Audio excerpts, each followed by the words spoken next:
வானத்தையும் பூமியையும் படைத்த சர்வ வல்லமையுள்ள தேவனை ஸ்தோத்தரிப்போமாக. இந்த நவம்பர் 18ஆம் தேதி முழுவதும் கிருபையாய் நம்மை பாதுகாத்து வந்த தேவனுக்கு நன்றி செலுத்துவோமா? கிருபையும் மகிமையும் நிறைந்த எங்கள் பரிசுத்தமுள்ள நல்ல தகப்பனே, உண்மை ஸ்தோத்தரிக்கிறோம், துதிக்கிறோம் ராஜா.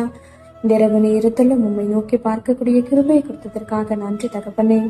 அப்பா, இந்த நாளிலும் உங்களுக்கு பிரியமில்லாத காரியங்களை செய்து உடைய இருதயத்தை துக்கப்படுத்தியதற்காக எங்களை தயவாய் மன்னியும் ஆண்டவரே. உனக்கு பிரியமான பிள்ளையை வாழ உதவி செய்யுங்கப்பா. இந்த நாளிலும் எங்கள் தேவைகள் எல்லாவற்றையும் சந்தித்து நாங்கள் சோர்ந்து போகாதபடி உடைய வார்த்தை கொண்டு எங்களை பலப்படுத்தியதற்காக நன்றி தகப்பனே. ஆண்டவரே, இந்த நாளிலும் நாங்க மத்தவங்க வாழ்க்கையை பார்த்து பொறாமப்பட்டதற்காக எங்களை தயவா மன்னிச்சிருங்க ஏசப்பா. பொறாமை அப்படின்ற ஒரு எலும்புரிக்கு எங்களுக்குள்ள எப்பொழுதுமே இல்லாதபடி அதற்கு எங்களை விலக்கி காத்தரணும் ஆண்டவரே. அப்பா, மத்தவங்க வாழ்க்கையை ஒப்பிட்டு பார்க்காதபடி நீங்க கொடுத்த வாழ்க்கையில சந்தோஷமாகவும் சமாதானமாகவும் வாழ எங்களுக்கு கற்றுத்தாங்கப்பா. உண்மை போல எல்லாரையும் நேசிக்க கற்றுத்தாரும். இரவு நேரத்தில் சுபிக்கிற ஒவ்வொருவரையும் ஆசீர்வதிங்கப்பா. அவர்கள் குடும்பங்களையும் நீர் பாதுகாத்து வழிநடத்தும். எங்கள் ஆவி, ஆத்துமா, சரீரம் முழுவதையும் உடைய கருத்திலே கொடுக்கிறோம். நீர் பொறுப்பெடுத்து நீர் வழிநடத்தும். இயேசு கிறிஸ்துவின் இனிய நாமத்தில் சுபிக்கிறோம் எங்கள் ஜீவனுள்ள நல்ல பிதாவே, ஆமேன்.